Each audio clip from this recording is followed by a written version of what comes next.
Hey there everybody, this is AdmiralNewkirk here, bringing you with my next cast, e.g. Idra versus rootMinigun. I doubt I need to tell you guys what Idra did at MLG. So this is from the Genius Championship, I believe. It might be Evil Genius, like their invitational, but whatever it is, Idra's pissed. And when Idra's pissed, Idra either quits or Idra destroys you. I haven't actually casted an Idra game before, and rootMinigun's just good. I mean, just in general, Root's a great gaming house. They're Korean, I believe, and Minigun is probably their poster boy. He's really fun to watch and really, really good. So, I'm going to talk about the foreigner, because that's what I like to do, because I'm a foreigner.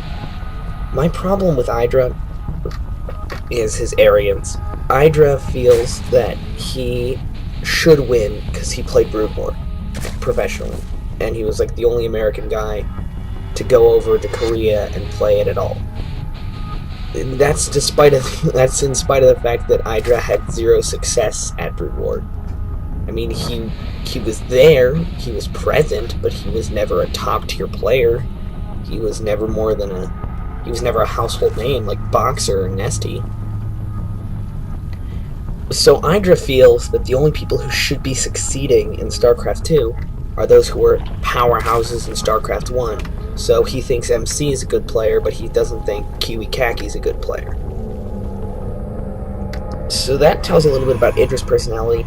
That, and he despises the act of losing. Not in such a way of, I'm going to hold on forever, like Marine King, but more in the way of, if it looks like I'm going to lose it all, I'm then going to just quit, because that's better than suffering the embarrassment of losing. So because of that, he has lost a bunch of games he should win. Idra has the ability to be the best player in America. He plays very well, he's a strong overall player, he macros like a champ, he can micro pretty well. He has the raw stuff to be... I mean, he was the only guy besides Jinro to be a foreigner in Code S. That shows cojones, that shows skills. Yet, he is so self-defeating. When he had a game won, he quit because he thought he was down. That's the opposite of the way most pro gamers work. Most pro gamers work is they don't quit until it's way too late. With Idra, he quits way too early. So now I'm actually going to get an analysis of the game, and just keep that in mind with Idra. Keep in mind always that the way he's playing the game is not because that's the way that it's necessarily most effective, but he thinks he has this weird nobility. He thinks that this is the way the game should be, and anyone else is just sort of abusing it. So he generally goes 13 hatch 14 pool, and that's pretty much it, and then goes for Zergling speed, and versus Protoss he goes Roach Hydra, and versus Terran he goes Lingling Muta. And Idra just feels that even if his build is now defunct, it doesn't matter because his mechanics will win him games. He is mechanically perfect. At the end of this replay, I'll come back and we'll look at his split, because his split tends to be unbelievably insane. Idra has terrific mechanics, and so he thinks he gets everything at the perfect timing. Meanwhile, rootKiwiKaki's just doing it, or rootMinigun's just doing his thing, getting out the sentries, looks to be foregating. I'm sitting here and I'm just lamenting Idra's self-defeating and terrible personality. I mean, I bet he's a cool guy. He has a lot of rage about him, partially because this is his living, and so if there's any perceived... come on, Idra, you're supposed to inject. If there's any perceived imbalance at all, or if there's any perceived advantage someone else has over Idra, because it's his bread and butter, it's what he does for a living, he feels insulted, and he believes that there's an imbalance there, even if it's just somebody beat him. So I'm sitting here lamenting Idra, and then Minigun is just foregating. It's great. Now Idra's getting out some roaches, probably at a... yeah, this should be enough. 6 sentries, 1 zealot versus 8 roaches, 4 zerglings. I mean, at this Korean level, you can expect force fields to not only be great, but to be unbelievable. Which means it's really, like, actually, this 6th century 1 Zealot force can hold. But I just don't know. I feel like Hydras are the thing necessary here. That's the thing I want Blizzard to do. That's all I want from Heart of the Swarm. I want you to make Hydras cool and useful. Because I think they're a neat unit, and they look cool, and they're cool to have on the battlefield. And glass cannons aren't particularly interesting. Oh, great force field, or actually mediocre force fields here, but a good counter by Idra. Is Idra even making drones? No, Idra's going for the kill. This is something we've seen a lot more of him. He sort of feels, well, if I can't win normally, fuck it, I'm gonna go and I'm gonna kill them. And it's interesting to see a player like him do that, because he has a great sense of timing, so therefore you can actually see it relatively successful.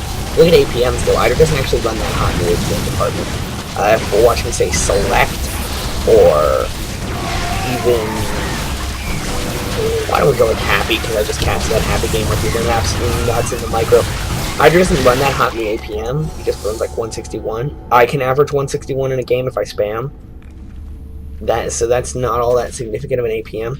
So therefore Idra rushing is sort of counterintuitive. And we actually see here Protoss is way up on drones. Idra's going to have to drone massively if he wants to catch up here. That was a very, very poor choice. Is he double layering? No, I thought for a second he was making 2 layers, which isn't actually all that bad. Robotics Facility Forge, I think, is a great follow-up to a 4-gate pressure like this. That wasn't a 4-gate rush, and it looks like Idra's going to be getting his 3rd at the exact standard time of 10 minutes. In MLG, we saw him getting it ridiculously early, like sometimes 5 or 6 minutes in, we'd get his 3rd, which was awesome. However, he's going to be getting it in a more standard time. As I said, I thought this... yes, it's EG Masters Cup. That's what this is. Idra has decent map vision, but at the same time, Minigun knows Idra's a very predictable player. And so, therefore, right now he's thinking upgrades. I can win the upgrade advantage, and I can use Canvas to keep map control. So this shuts down Burrow Roaches, and Zergling run buys are reduced. I actually don't like to see the double supply wall-off over here, whether it be supply depots or pylons. I say pylon there, gateway, just because this is rather weak to say a Baneling bust. I have seen someone Baneling bust this. It was mid-game, and also you can do things like you can spot with an Overlord and throw infested Terrans past this, which is cool. I'd recommend doing it. It's fun. But I think a double supply wall-off is more dangerous, because losing a gateway, generally what you do there is you put down an extra supplemental gateway. But here, now we see Minigun responding. He feels that these are really vulnerable, and supply is something that it's so frustrating to have to deal with, and it takes so much of your APM, and it's such a killer, because it's not even like under economy where you can't spend your money, or where you don't have enough money to spend. It's that it's not only does it mean that you run in excess of money now, you also then can't spend it as quickly and end up having just a lot of money in the bank, which is bad. The first Colossus coming out, as well as +1 Protoss ground armor and extended thermal lance. Meanwhile, Idra, back in Idra's base, is just getting roaches. If at first you don't succeed, build more roaches. That appears to be Idra's strategy. Not getting all that many queens. He's getting +1 Zerg attack at last. Pardon me, ranged attack. He does have roach speed, but he doesn't have tunneling claws.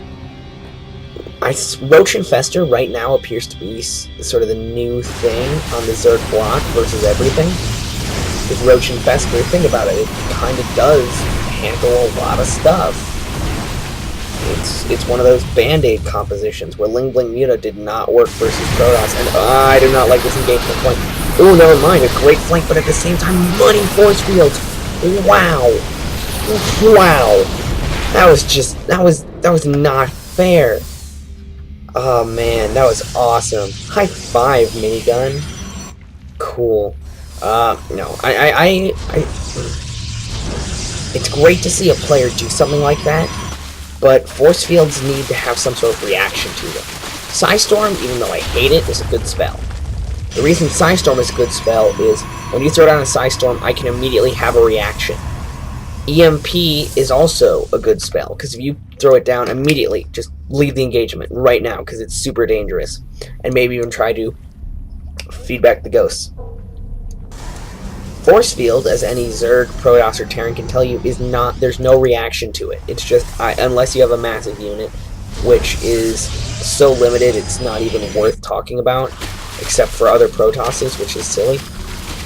So, Force Fields are, there's no reaction to this. There's just, oh crap, I've been Force Fielded. Well, that sucks. Guess I try not to let that happen next time. Better do something. There's no response, and that means it's bad for a spectator sport. Blink, on the other hand, is a great thing to watch as a spectator. It's awesome. I love watching somebody blink micro, but watching somebody force field micro is not exciting. And so if we're looking at this just from a caster's perspective, that's a bad spell, Blizzard. Now, it's a cool idea, it's a cool concept. Come on, Minigun, put down a gateway there. It's a cool concept, as I was saying. And Minigun taking the gold base. Generally the stronger head-up army race. So in ZVT, that's Terran. In ZVP, that's Protoss. And in TVP, that's Protoss. They're the ones who should be taking this gold first, because with the gold, if you defend this alley, you're relatively safe. If you just throw your guys there, it's really hard to cut this map in half, but if you defend this alley, you're relatively safe. And you should, and then the weaker race should be going here, because it's for a mobile army, which the weaker race usually is. A mobile army can defend these alleys very well. Idra opting instead of for the slightly dangerous this base, going instead for the slightly safer this base. Now in this situation, what I would actually say, well, first off,